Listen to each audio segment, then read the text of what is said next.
அஸ்ஸலாமு அலைக்கும். Hi friends, welcome to கஸ்பனா சமையல். எல்லோரும் எப்படி இருக்கீங்க? இன்றைக்கி பார்க்க போகிற வீடியோ என்னது அப்படின்னு சொல்லிட்டு கண்டிப்பாக நிறைய பேருக்கு தெரிஞ்சிருக்கும். தம்ப்நெயில் பார்த்த உடனேயே நிறைய பேர் கேட்டுகிட்டே இருந்தீங்க, உங்கள் மாமியோட சமையல் ஏதாவது ரெசிபிஸ் எங்களுக்கு ஷேர் பண்ணுங்கள் அப்படின்னு சொல்லிட்டு. ஸோ இன்றைக்கி அதுதான் மாமி கொஞ்சம் ஸ்பெஷலாக பண்ணக்கூடிய ஒரு சில ஐட்டம்ஸ் எல்லாமே அவங்களே பண்ண வச்சு ஒரு சில வீடியோஸ்லாம் எடுத்து வச்சுருக்கேன். ஸோ லாங் வீடியோ, ஷார்ட்ஸ் அப்படின்னு சொல்லிட்டு ஒன்று ஒன்றா உங்களுக்கு வரும். இன்றைக்கி பண்ண போகிறது வந்து பார்த்திங்கன்னா முர்த்தபா. இவங்க பண்ணுற முர்த்தபா வந்துட்டு நார்மலாக கடையில் இருக்கிற முர்த்தபா மாதிரி இருக்காது. செம்ம டேஸ்ட்டாக இருக்கும். இதில் வந்து வெஜிடபிள்ஸ், அதுக்கப்புறம் கறி எல்லாமே சேர்த்து பண்ணுறது. ஸோ அந்த ரெசிபி தான் ஃபுல்லாக வந்துட்டு இன்றைக்கி உங்களுக்கு நான் ஷூட் பண்ணியிருக்கேன். ஸோ அதுக்கு என்னென்ன வேணும் அப்படிங்கிறத மாமியே வந்து பார்த்து எடுத்தால் தான் கரெக்டாக இருக்கும் அப்படின்னு சொல்லிட்டு நானும் மாமியும் பார்த்திங்கன்னா பக்கத்தில் இன்டர்நெட் ஹைப்பர் மார்க்கெட் வரைக்கும் போயிருந்தோம். ஸோ காய்கறி, அதுக்கப்புறம் அதுக்கு என்னெல்லாம் தேவை அப்படிங்கிறதெல்லாம் அங்கேயே பார்த்து வாங்கிட்டு அதுக்கப்புறமா வந்தோம். மெயினாக இதுக்கு வந்து பார்த்திங்கன்னா கேரட்டு, முட்டைகோஸு, அதுக்கப்புறம் வெங்காயம், தக்காளி, மல்லி, புதினா, வேறு என்னது உருளைக்கிழங்கு, இந்த மாதிரியான திங்ஸ்லாம் தான் தேவைப்பட்டுச்சு. ஸோ அது எல்லாமே வந்து பார்த்து வாங்கியாச்சு. அண்ட் வீட்டுக்கு போன உடனே ஒரு காலையில் ஒரு 11-12 மணி போல் வந்துட்டு நாங்கள் வேலை பார்க்க ஆரம்பித்தோம். ஸோ கொஞ்சம் பல்காகவே தான் பண்ணியிருந்தோம். ஏன்னா என்னோடய ஃப்ரெண்டு, அதுக்கப்புறம் ஹஸ்பண்டோட ஃப்ரெண்ட்ஸ்க்குமே கொடுக்குற மாதிரி பிளான் இருந்தது. ஸோ அதனால் கொஞ்சம் நிறையா பண்ணணும் அப்படின்றனால காலையிலே பண்ண ஆரம்பிச்சிட்டோம். ஆக்சுவலாக இது வந்து டின்னருக்காக பண்ணது. ஸோ வெஜிடபிள்ஸ் எல்லாமே முதல்ல நறுக்கி வைக்கிறது, அதுக்கப்புறம் பட்டாணி வந்து பார்த்திங்கன்னா ஊறப்படணும். இதுக்கு வந்துட்டு பச்சை பட்டாணி இருக்கு இல்லையா, அது வந்து நம்ம சேர்க்கணும்.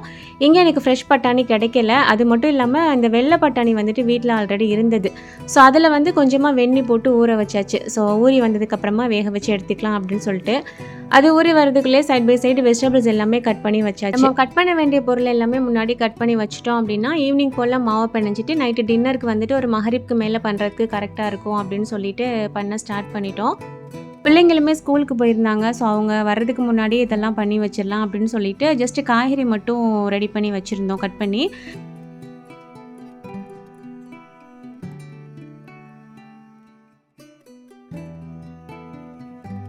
ஆக்சுவலாக இந்த ரெசிபி வந்துட்டு நீங்கள் பார்த்துட்டு சேம் மெத்தடில் ட்ரை பண்ணுங்கள். செம்ம சூப்பராக வரும். ஏன்னா மாமி வந்து இது வியாபாரம் பண்ணியிருக்காங்க முன்னாடி. என் ஹஸ்பண்ட்லாம் சின்ன பிள்ளையாக இருக்கிற டைமில் இது வந்து வியாபாரம் பண்ணியிருக்காங்க. ஸோ அந்த சேம் மெத்தட் தான் இப்போ வரைக்குமே பண்ணிகிட்ருக்காங்க. நாங்கள் ஊருக்கு போனாலுமே அடிக்கடி பண்ணி கொடுப்பாங்க. அப்புறம் நிறைய பேர் வந்துட்டு மாமி துபாய்க்கு வந்திருக்காங்கன்னு சொல்லும்போது அவங்க எப்படி வந்தாங்க, தனியாக வந்துட்டாங்களா, இதுக்கு முன்னாடி ஃப்ளைட் எக்ஸ்பீரியன்ஸ்லாம் இருக்குதா அப்படிங்கிற மாதிரிலாம் கேட்டிருந்தீங்க. ஆக்சுவலாக மாமிக்கு ஃப்ளைட் எக்ஸ்பீரியன்ஸ் இருக்குது. ஏன்னா உம்ரா, ஹஜ் எல்லாமே பண்ணியிருக்காங்க அப்படின்றனால. பட் துபாய்க்கு வர்றது இதுதான் ஃபஸ்ட் டைம். ஸோ அவங்க தனியாக வர முடியாது அப்படின்றனால ஹஸ்பண்டோட ஃப்ரெண்டோட பிரதர் வரும்போது அவங்க மூலியமாக அவங்க கூட சேர்ந்து வர மாதிரி நாங்கள் ஏற்பாடு பண்ணியிருந்தோம். ஸோ அந்த மாதிரி தான் வந்தாங்க. ஸோ நிறைய பேர் கேட்டிங்க. ஸோ டவுட் கிளியர் பண்ணிடலான்னு சொல்லிட்டேன் இதில். ஓகே, இப்போ இந்த ரெசிபிக்கு வந்து பார்த்திங்கன்னா கண்டிப்பாக கொத்துக்கறி வந்து தேவைப்படும். ஸோ நான் வந்து பீஃப் ஒரு 1 கிலோ அளவுக்கு வாங்கி வச்சுருந்தேன். பட் இங்கே வந்துட்டு கொத்துக்கறிலாம் கிடைக்காது. எங்கிட்ட மீட் சாப்பர் இருக்குது இல்லையா, அந்த அகோராவோடது. ஸோ அதில் வந்துட்டு நான் போட்டு கொத்துக்கறி மாதிரி ரெடி பண்ணி எடுத்துட்டேன். இன்கேஸ் உங்களுக்கு வந்துட்டு கொத்துக்கறி வந்து கிடைக்கும், ஈஸியாக அவைலபிள் அப்படின்னா நீங்கள் வந்துட்டு கொத்துக்கறி வாங்கிக்கோங்க. அதில் பண்ணும்போது தான் அந்த வெஜிடபிள்ஸோடு சேர்ந்து இந்த கறியும் மிக்ஸ் ஆகி சாப்பிட்றதுக்கு வந்துட்டு நல்லாயிருக்கும். நான் வந்து குவான்டிட்டி கொஞ்சம் நிறையா இருந்தது அப்படின்றனால கொஞ்சம் கொஞ்சமாக 2 தடவை போட்டு நல்லா இந்த மாதிரி கொத்தி எடுத்துட்டேன். அண்ட் இந்த சாப்பர் நான் எப்போ வீடியோவில் காட்டினாலும் எங்கிட்ட கேட்குறது இதை பற்றின ரிவ்யூ கொடுங்க, இந்த இது எப்படி இருக்குது, எங்கே வாங்கினீங்க அப்படின்னு சொல்லிட்டு ஆல்ரெடி நிறைய வீடியோவில் நான் சொல்லிட்டேன். இந்த சாப்பரோட லிங்க் வந்து நான் டிஸ்கிரிப்ஷனில் கொடுத்துருக்கேன். இது வந்து அகரோ பிராண்டோடது, ரொம்ப நல்லாயிருக்கு. இது கறி கட் பண்ணுறதுக்காக இருக்கட்டும், காய்கறி கட் பண்ணுறதுக்காக இருக்கட்டும், அப்புறம் வெள்ளைப்புடு தோல் உரிக்கிறது, இந்த மாதிரி விஷயத்துக்கு எல்லாமே நல்ல யூஸ் ஆகுது. ஸோ நீங்கள் வாங்கணும் அப்படின்னா அமேசானில் வாங்கிக்கோங்க. நான் லிங்க் வந்துட்டு கொடுக்குறேன்.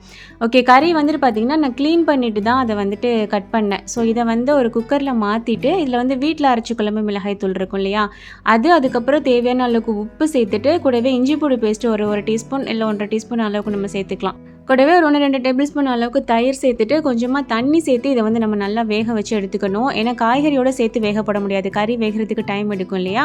ஸோ அதனால் கறியை தனியாக வேக வச்சுட்டு காய்கறியோட மிக்ஸ் பண்ணுற மாதிரி இருக்கும். இதை குக்கரில் வச்சு ஒரு 3 விசில் வச்சு எடுத்துட்டேன். நல்லாவே வெந்து வந்துருச்சு. அண்ட் அதுக்கப்புறம் சுண்டல் வந்துட்டு ஊற வச்சுருந்தேன் இல்லையா, அதுவுமே வந்து வேக வச்சு எடுத்துட்டேன். உங்களுக்கு பச்சை பட்டாணி கிடச்சது அப்படின்னா ஃபஸ்ட்டாக நீங்கள் அது சேர்த்துக்கோங்க. என்கிட்ட இல்லாதனால இது வந்து நான் சேர்த்துக்கிட்டேன். அண்ட் இது வந்து பார்த்திங்கன்னா ஈவினிங் ஒரு 5 மணி போல் எடுத்தது. வெங்காயத்தை தவிர மற்ற எல்லாமே முன்னாடியே கட் பண்ணி வச்சுட்டாங்க மாமி. அதுக்கப்புறமா இப்போ வெங்காயமும் கட் பண்ணிட்டாங்க. ஸோ நான் வந்து பார்த்தீங்கன்னா அவசரமாக எனக்கு வெளியில் போகிற வேலை வந்துருச்சு. சுரஃபாமாவுக்கு வந்துட்டு 2 நோட்டு, முக்கியமான 2 நோட்டு வந்து ஸ்கூலுக்கு வாங்க வேண்டியது இருந்தது. எங்கள் ஏரியாவில் அந்த நோட்டு கிடைக்கல. சரி அந்த நோட்டு மட்டும் நம்ம பின்னாடி வாங்கிக்கலாம், இன்றைக்கி இந்த ரெசிபி ஃபுல்லாகவே நான் ஷூட் பண்ணணும் அப்படின்னு சொன்னால் சுரஃபாமா கேட்கல. ஏன்னா மிஸ்ஸு கூட ஒத்துப்பாங்க போல் நாளை பின்ன கொண்டுட்டு வர்றதுக்கு, பிள்ளைங்க தான் அடம் பிடிப்பாங்க இல்லையா. ஸோ இன்றைக்கே வேணும் அப்படிங்கிற மாதிரி கேட்கவும், சரி ஹஸ்பண்ட் வந்தோடனே ஆஃபீஸ்லேருந்து வந்தோடனே அப்படியே நேராக போய் வாங்கிட்டு வந்துடலாம் அப்படிங்கிற மாதிரி பிளான் பண்ணியாச்சு. ஸோ நான் வந்து பார்த்திங்கன்னா மாமிக்கு என்னென்ன வேணும் அப்படிங்கிறதெல்லாம் எடுத்து வச்சுட்டு போகலாம் அப்படின்னு சொல்லிட்டு அதெல்லாம் எடுத்து வச்சுட்டு இருந்தேன். ஏன்னா வர்றதுக்குள்ளே அவங்க இந்த கலியா மீன்ஸ் அந்த ஸ்டஃபிங் மட்டும் ரெடி பண்ணி வச்சுருவாங்க அப்படின்னு சொல்லிட்டு. ஸோ இப்போ என்ன பண்ணுறாங்க அப்படின்னா கட் பண்ண எல்லாத்தையும் ஒன்றா வந்துட்டு மிக்ஸ் பண்ணி வச்சுக்கிறாங்க. அந்த வெங்காயம், காய்கறி, கறி, அந்த வேக வச்ச சுண்டல் இருக்குது இல்லையா, அது எல்லாத்தையுமே ஒன்றா போட்டு மிக்ஸ் பண்ணுறாங்க. இது கூடவே புதினா, கொத்தமல்லி எல்லாத்தையும் மிக்ஸ் பண்ணுறாங்க. இது வந்து பல்க் குவான்டிட்டி அப்படின்றனால உங்களுக்கு பெருசாக தெரியுதான்னு தெரியல, இதையும் நீங்கள் கம்மி பண்ணிக்கோங்க. அண்ட் இது மாமி ரெடி பண்ணிட்டு இருக்கும்போது ஹஸ்பண்ட் கீழே வந்துட்டு கால் பண்ணிட்டாங்க வர சொல்லி. ஸோ நான் டக்குன்னு கிளம்ப வேண்டிய ஒரு சூழ்நிலை வந்துருச்சு. அப்புறம் சுரேம்கிட்ட நான் சொல்லிட்டு போயிருந்தேன், ஏன்னா அந்த ஸ்டஃபிங் வந்துட்டு தாளித்து ரெடி பண்ணுற மெத்தட் மட்டும் நீ எடுத்து வச்சுக்கோ, உன்னோட ஃபோனில் வந்து எடுத்து வச்சுக்கோ, நான் வந்து அதை வந்து என் ஃபோனுக்கு மாற்றிட்டு நான் எடிட் பண்ணிக்கிறேன் அப்படின்னு சொல்லிட்டு. ஸோ அதனால் இந்த இடத்துல இருந்து கொஞ்சம் உங்களுக்கு கிளாரிட்டி வந்து கொஞ்சம் கம்மியாக இருக்கிற மாதிரி இருக்கும். ஸோ அட்ஜஸ்ட் பண்ணிக்கோங்க. ஓகே, இந்த காய்கறி வந்து மிக்ஸ் பண்ணி வச்சுருக்காங்க இல்லையா, இதில் வந்துட்டு ஒரு 2லேருந்து 3 டீஸ்பூன் அளவுக்கு வீட்டில் அரைச்சி குழம்பு மிளகாய் தூள் இருக்கு இல்லையா, அது கொஞ்சமாக உப்பு சேர்த்துட்டு நல்லா மிக்ஸ் பண்ணி விட்டுறாங்க கையை வச்சு. அண்ட் அதுக்கப்புறமா நம்ம ரெடி பண்ணி வச்சுருந்த கறி, வேக வச்ச கறி இருக்கு இல்லையா, அதையும் சேர்த்துட்டு நல்லா ஒன்று போல் கலந்து விட்டுறாங்க. அண்ட் அதுலேருந்து பார்த்திங்கன்னா கொஞ்சமாக எடுத்து வைக்கிறாங்க, ஏன்னா வெங்காயம் எடுத்து வைக்க மறந்துட்டாங்கன்னு நினைக்கிறேன் ஆக்சுவலாக, அதனால் அந்த காய்கறிலேருந்து கொஞ்சமாக எடுத்து வைக்கிறாங்க. இல்லைனா இந்த மாதிரி தான் தாளிப்பாங்களாங்கிறது எனக்கு தெரியல. ஸோ நீங்கள் வந்து வெங்காயம் வேணால் கொஞ்சமாக எடுத்து வச்சுக்கோங்க. இப்போ ஒரு பெரிய பாத்திரத்தில் தேங்காய் எண்ணெய் சேர்த்தாங்க. தேங்காய் எண்ணெய் சேர்த்துட்டு புதினாவும் கொத்தமல்லியும் ஃபஸ்ட்டு போட்டுட்டு நல்லா மிக்ஸ் பண்ணுறாங்க. இதில் வந்து நல்லா அந்த ஒரு ஃப்ளேவர் வரும். இதில் வந்து அந்த வெங்காயம் எடுத்து வைக்க சொல்லியிருந்தேன் இல்லையா, அது சேர்த்துக்கோங்க. மாமி வந்து அந்த காய்கறியிலேருந்து அப்படியே ஒரு கைப்பிடி அளவுக்கு எடுத்து போட்டிருக்காங்க. ஸோ இதை சேர்த்துட்டு நல்லா வதக்கி விட்டதுக்கு அப்புறமா ஒரு 2 டேபிள் ஸ்பூன் அளவுக்கு இஞ்சி பூண்டு பேஸ்ட்டு சேர்த்துட்டு வதக்குறாங்க. கூடவே தயிர் சேர்த்தாங்கன்னு நினைக்கிறேன். ஆமாம், ஒரு டேபிள் ஸ்பூன் அளவுக்கு தயிர் சேர்த்துட்டு நல்லா மிக்ஸ் பண்ணி விட்டுட்டாங்க. இந்த இஞ்சி பூண்டு தயிரோட பச்சை வாசம் எல்லாமே போனதுக்கு அப்புறமா ஆல்ரெடி நம்ம மிக்ஸ் பண்ணி வச்சுருந்த காய்கறி இருக்கு இல்லையா, அதை வந்துட்டு ஒன்றா சேர்த்து நல்லா கலந்து விட்டு வேக வச்சு எடுக்கணும். அவ்வளோதான். மெயின் என்னது அப்படின்னா அந்த காய்கறி வந்து சதன்னு தண்ணி விட்டுறக்கூடாது. ஏன்னா தண்ணி ஆயிடுச்சு அப்படின்னா நம்ம அந்த பரோட்டாக்குள்ளே உள்ளே வச்சு ஸ்டஃப் பண்ணும்போது தண்ணியாக வெளியில் வர மாதிரி இருக்கும். ஸோ தண்ணி எல்லாமே நல்லா வற்றி அந்த காய்கறி வந்து வெந்து வரணும். அது வரைக்கும் நம்ம வந்து வேக வைக்கிற மாதிரி இருக்கும். ஸோ மாமி வந்து நிறைய காய்கறி மிக்ஸ் பண்ணி வச்சுருந்தாங்க அப்படின்றனால மொத்தமாக அதில் போட முடியல. ஸோ ஒரு சின்ன பிளேட்டில் இருந்து எடுத்து கொஞ்சம் கொஞ்சமாக அதில் சேர்த்துட்டாங்க. உங்களுக்கு பார்க்குறதுக்கு ஸ்டஃபிங் வந்துட்டு நிறைய இருக்கிற மாதிரி இருக்கும். ஆக்சுவலாக நிறைய தேவைப்படும். ஏன்னா ஒரு பரோட்டாவுக்கே கிட்டத்தட்ட நம்ம ஒரு 1 கப் அளவுக்கு ஸ்டஃபிங் வைக்கிற மாதிரி இருக்கும். ஸோ இது வந்து கிட்டத்தட்ட ஒரு 21 முர்த்தபா வந்துச்சு. கூடவே 4 எம்டி பரோட்டா, நார்மல் பரோட்டா இருக்குல்ல, அது வந்துச்சு. ஸோ அதனால் இந்த அளவுக்கு களியாக தேவைப்படும். ஸோ இது வந்து பார்த்திங்கன்னா ஓரளவுக்கு நல்லா மிக்ஸ் பண்ணிவிட்டு இதை அப்படியே மூடி போட்டு சிம்மில் போட்டு வேக வச்சுட்டாங்க. அதுக்கடையில் மாவு பிணையறதுக்கு வந்து மாமி ரெடி பண்ணிட்டாங்க. ஆக்சுவலாக நான் சொல்லியிருந்தேன் என்கிட்ட வந்து ஸ்டாண்ட் மிக்சர் இருக்குது மாமி, அதில் வந்து மாவு பிணையலாம் அப்படின்னு சொல்லிட்டு. ஆனால் அவங்களுக்கு வந்து அவங்க கையால் பிணைஞ்சால் தான் வந்து திருப்தியாக இருக்கும் இல்லையா, அது சாஃப்டாக வரணும், எந்த பக்குவம் வேணும், எந்த பதம் வேணும் அப்படிங்கிறதுலாம் அவங்களுக்கு தான் தெரியும் இல்லையா. ஸோ அதனால் நான் கையிலே பிணைஞ்சிக்குவேன் அப்படின்னு சொல்லிட்டாங்க. அண்ட் மாமி அங்கே ஸ்டஃபிங்லாம் ரெடி பண்ணிவிட்டு அந்த மாவு பேனையை ஸ்டார்ட் பண்ணுற டைமில் நான் வந்து பார்த்திங்கன்னா நோட்டு வாங்கிட்டு கிளம்பிட்டேன். ஆக்சுவலாக இந்த 2 லைன் லாங் சைஸ் நோட்டு தான் எங்கள் ஏரியாவில் கிடைக்கல, சின்ன நோட்டு தான் கிடச்சிச்சு, பெருசு கிடைக்கல. ஸோ ஒரு வழியாக இங்கே வந்து வாங்கியாச்சு. 4 நோட்டு வாங்கியிருப்பேன். ஃப்ரெண்டோட பையனுக்கும் வந்துட்டு 2 நோட்டு தேவைப்பட்டது. ஸோ போகிறதோட 2 பேருக்கும் சேர்த்து வாங்கிடலாம் அப்படின்னு சொல்லிட்டு வாங்கிட்டு வந்தாச்சு. ஸோ வீட்டுக்கு வந்த உடனே நான் வந்து ஃபஸ்ட்டு இந்த களியா சட்டியை தான் ஓப்பன் பண்ணி பார்த்தேன். காய்கறி எல்லாமே நல்லா வெந்துட்டு இருந்தது. அண்ட் இந்த சைடு வந்துட்டு மாவு வந்து பிணைஞ்சிட்டு இருந்தாங்க. ஆக்சுவலாக மாவில் வந்து பார்த்திங்கன்னா கொஞ்சமாக உப்பு, அதுக்கப்புறம் எண்ணெய் வந்துட்டு சூடு பண்ணி சேர்த்து பெரட்டிட்டு அதுக்கப்புறமா தண்ணி சேர்த்து பிணைகிறாங்க. அவ்வளோதான். நார்மலாக பரோட்டாக்கெலாம் மாவு பிணைவோம் இல்லையா, நான் கூட கொஞ்சம் பால் சுகர்லாம் கூட சேர்ப்பேன். பட் மாமி அதெல்லாம் சேர்க்குறது இல்லை. மாவு, உப்பு, எண்ணெய், தண்ணி, அவ்வளோதான். எண்ணெய் ஒன்று நல்லா பிசைஞ்சு எடுக்கணும். அது நல்லா அந்த சாஃப்ட் ஆகிற வரைக்கும் நல்லா பிணைஞ்சு எடுக்கணும். கிட்டத்தட்ட மாமி ஒரு 1.5 கிலோ மாவு கிட்ட போட்டிருப்பாங்கன்னு நினைக்கிறேன். இதை நல்லா பிணைஞ்சிட்டு குறைஞ்சது ஒரு 1 மணி நேரமாவது ஊற வைக்கணும். அப்போ தான் அந்த முர்த்தபா வந்துட்டு நல்லா சாஃப்டாக வரும்.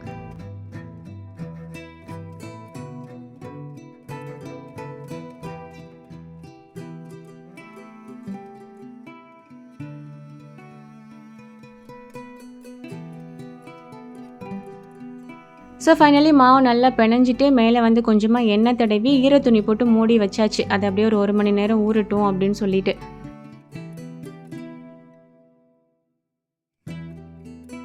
அண்ட் கலியாவுமே பார்த்தீங்கன்னா நல்லா வெந்து வந்துருச்சு. ஸோ ஃபேன் காத்துல வச்சு நல்லா ஆற வச்சாச்சு. சுட சுட வந்துட்டு நம்ம உள்ள வைக்க முடியாது. அது சூட்டுக்கு வந்து அந்த அந்த பரோட்டா இலை இருக்கு இல்லையா, அது வந்து கிழிஞ்சிரும் அப்படின்னு சொல்லுவாங்க. ஸோ அது வந்து ஆற வச்சாச்சு. அதுக்கிடையில அந்த கேப்பில் வந்து பார்த்தீங்கன்னா, நான் வந்து கொஞ்சம் சால்னா ரெடி பண்ணிடலான்னு சொல்லிட்டு ரெடி பண்ணிட்டுருக்கேன். ஆக்சுவலாக முர்த்தபாக்கு வந்துட்டு சைடிஷ் தேவைப்படாது. நம்ம உள்ளே வந்து ஸ்டஃபிங் வைக்கிறோம் அப்படின்றனால. பட் நான் பண்ணதுக்கு ரீசன் என்ன அப்படின்னா, ஹஸ்பண்டோட ஃப்ரெண்ட்ஸ் வந்து வீட்டுக்கு சாப்பிட வந்திருந்தாங்க. ஸோ மொழுக்குன்னு நம்ம பரோட்டா மட்டும் வச்சோம் அப்படின்னா நல்லா இருக்காது இல்லையா? ஸோ அதனால் கொஞ்சமாக சால்னா ரெடி பண்ணிவிட்டு கூடவே எம்டி பரோட்டா வேறு போட்டிருந்தாங்க இல்லையா? ஸோ அதுக்கு வந்துட்டு தொட்டுப்பாங்க அப்படின்னு சொல்லிட்டு நான் வச்சுருந்தேன். நான் அது பண்ணிட்டு இருக்கும்போது மாமி வந்து இந்த பக்கம் பேடா பிடிச்சிட்டாங்க. பேடா அப்படிங்கிறது உருண்டை பிடிச்சி வைக்கிறது. இந்த மாதிரி மொத்தமாக உருண்டை பிடிச்சி வச்சுட்டு அதில் வந்து எண்ணெய் தடவி வச்சுட்டாங்க. அது வந்து காஞ்சி போகாமல் இருக்கிறதுக்காக. வந்து திரும்பவும் ஒரு ஈரத்துணி போட்டு மூடி வச்சுட்டாங்க. நான் வந்து அந்த பக்கம் சால்னாவுமே ரெடி பண்ணிட்டு இருந்தேன். இந்த சால்னோட ரெசிபி வந்து ஆல்ரெடி நம்ம சேனலில் போட்டாச்சு. அந்த லிங்க் வந்துட்டு நான் டிஸ்கிரிப்ஷன் பாக்ஸில் இல்லைன்னா கமெண்ட் பாக்ஸில் வந்துட்டு பின் பண்ணுறேன். நீங்கள் செக் பண்ணுங்கள். சேமாக நம்ம ரெஸ்டாரண்ட்டில் சாப்பிட்டா எப்படி இருக்கும் அதே டேஸ்ட்டில் இருக்கும். கண்டிப்பாக நீங்கள் ட்ரை பண்ணி பாருங்கள். ஸோ இதில் வந்து எல்லா மசாலா எல்லாமே போட்டுட்டு கறியும் போட்டு நல்லா மிக்ஸ் பண்ணி விட்டுட்டேன். அண்ட் கொஞ்சமாக உருளைக்கிழங்கு சேர்த்துக்கிட்டேன். ஆக்சுவலாக உருளைக்கிழங்கு வந்து சால்னாக்கு சேர்க்க மாட்டாங்க, குருமாக்கு தான் சேர்ப்பாங்க. பட் கறி வந்து கொஞ்சம் தான் இருந்தது. ஸோ அதை மேனேஜ் பண்ணுறதுக்காக ஒரு 2 உருளைக்கிழங்கு இந்த மாதிரி சின்னதாக தோல் எடுத்துகிட்டு கட் பண்ணிவிட்டு சேர்த்துட்டேன். பட் அதுவுமே சூப்பராக தான் இருந்தது. இப்போ இதை தண்ணிலாம் ஊற்றிட்டு இதுக்கு வந்து ஒரு பேஸ்ட் வந்துட்டு நம்ம அரைச்சி சேர்க்குற மாதிரி இருக்கும். அதையுமே அரைச்சி சேர்த்துட்டு மூடி போட்டு ஒரு 2, 3 விசில் வச்சு எடுத்தோம் அப்படின்னா ஜம்முன் ரெடி ஆயிரும்.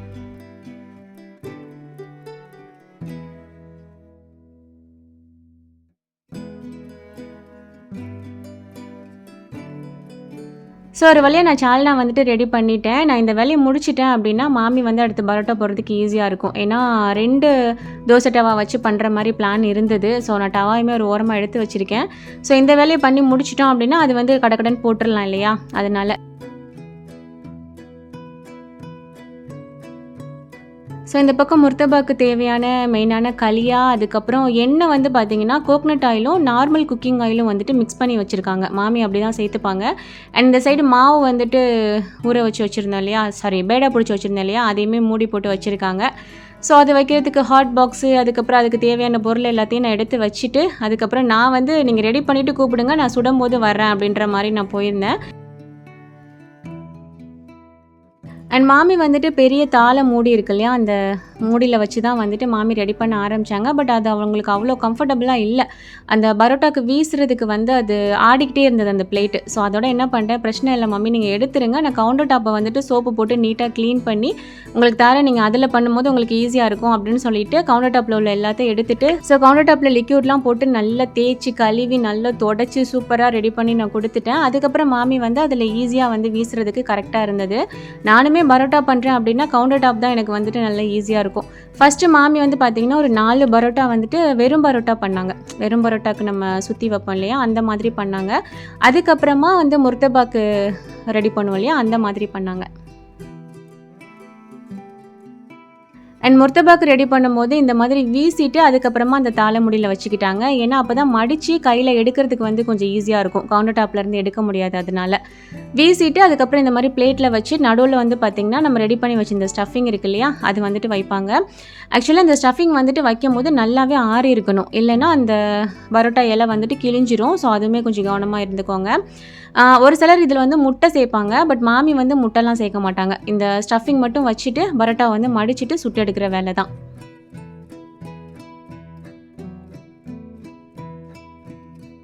அண்ட் இது ரெடி பண்ணுறதுக்கு எண்ணெய் வந்து பார்த்திங்கன்னா கொஞ்சம் நிறைய சேர்க்குற மாதிரி இருக்கும். அதாவது அது லைட்டாக அதில் பொரியணும் அப்படின்ற மாதிரி சொல்லுவாங்க. ஸோ இதெல்லாம் வந்து நம்ம என்னைக்காவது ஒரு நாள் சாப்பிட்டுக்கிட்டா ஓகே தான். அடிக்கடி சாப்பிட்றது நல்லதில்லை தான். மைதா அதுக்கப்புறம் ஓவர் ஆயிலியாக இருக்கும் இல்லையா, அதனால. ஸோ நான் வந்துட்டு அன்னைக்கு ஃபுல்லாகவே எடுபடி தான். மற்ற எல்லா வேலையும் மாமி தான் பண்ணாங்க. ஸோ என்னென்ன வேணும் எடுத்து கொடுக்குறது, நறுக்கி கொடுக்குறது, சுடும்போது திருப்பி போடுறது, இந்த மாதிரி எடுபடி வேலை தான் நான் பார்த்துட்டு இருந்தேன்.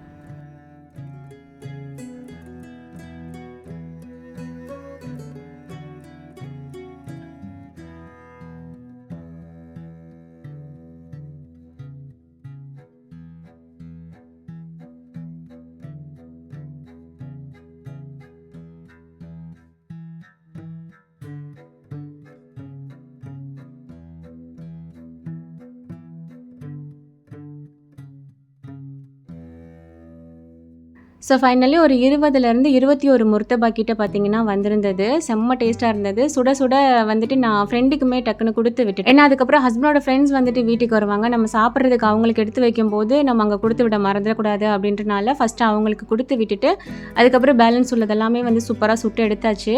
அண்ட் இது எல்லாமே சுட்டு முடிச்சுட்டு, அதாவது முர்த்தபா வந்துட்டு மொத்தமாக சுட்டு முடிச்சுட்டு, அதுக்கப்புறமா நார்மல் பரோட்டாவுக்கு ஒரு 4 பரோட்டாவுக்கு மாவு சுற்றி வச்சுருந்தேன் இல்லையா, அதையுமே வந்துட்டு மாமி சுட்டு எடுத்துட்டாங்க. கண்டிப்பாக இதுக்கு வந்து தேங்காய் எண்ணெய், அதுக்கப்புறம் நார்மல் குக்கிங் ஆயில் இருக்குல்ல, இது 2மே கலந்து சேர்த்து சுடும்போது ஃப்ளேவர் வந்துட்டு ரொம்ப நல்லாயிருக்கும். ஸோ இதே மாதிரி நீங்களுமே ட்ரை பண்ணுங்கள். அண்ட் எப்போவுமே கஸ்பனா சமையலில் கஸ்பனாவோட குக்கிங்கை மட்டுமே பார்த்துட்டு இருந்துட்டு கஸ்பனாவோட மாமியார் குக்கிங் இன்றைக்கி பார்க்குறது உங்களுக்கு கொஞ்சம் டிஃப்ரெண்ட்டாகவும் அண்ட் இன்ட்ரெஸ்டிங்காகவும் இருந்திருக்கும்னு நான் நினைக்கிறேன். அண்ட் ஒரு சிலர் வந்து மாமியார் எங்கே கூட்டிகிட்டு வந்து சமைக்க வச்சு ஏன் கொடுமைப்படுத்துறீங்க அப்படிங்கிற மாதிரியும் நினைப்பீங்கன்னு நினைக்கிறேன். ஸோ எனிவே நிறைய பேர் கேட்டனால இவங்களை வந்து நான் இந்த ரெசிபி பண்ண சொல்லி ஷூட் பண்ணியிருந்தேன். இன்னுமே ஒரு சில ரெசிபிஸ் எல்லாமே நான் ஷார்ட்ஸில் கொடுக்கறதுக்கு ட்ரை பண்ணுறேன். ஒருவேளை இதில் குவான்டிட்டி எல்லாமே ரொம்ப பல்காக இருந்தனால உங்களுக்கு புரிஞ்சதா என்னன்னு தெரியல. ஒருவேளை புரியலை அப்படின்னா இன்ஷால்லா கொஞ்சமாக ஒரு தடவை நான் பண்ணி உங்களுக்கு வீடியோ போடுறேன். பட் இந்த அளவுக்கு டேஸ்ட் வருமா அப்படிங்கிறது எனக்கு தெரியல. ரெசிபி வந்து வேணும்னா நான் கொடுக்குறேன் இன்ஷால்லா. ஓகே, இந்த வீடியோ பிடிச்சிருந்தது அப்படின்னா லைக் பண்ணிக்கோங்க. புதுசாக பார்க்குறவங்க மறக்காம சேனலை சப்ஸ்கிரைப் பண்ணிக்கோங்க. இன்ஷால்லா சீக்கிரமே அடுத்த அவுட்டிங் vlogல பார்க்கலாம். தேங்க்ஸ் ஃபார் வாட்சிங்.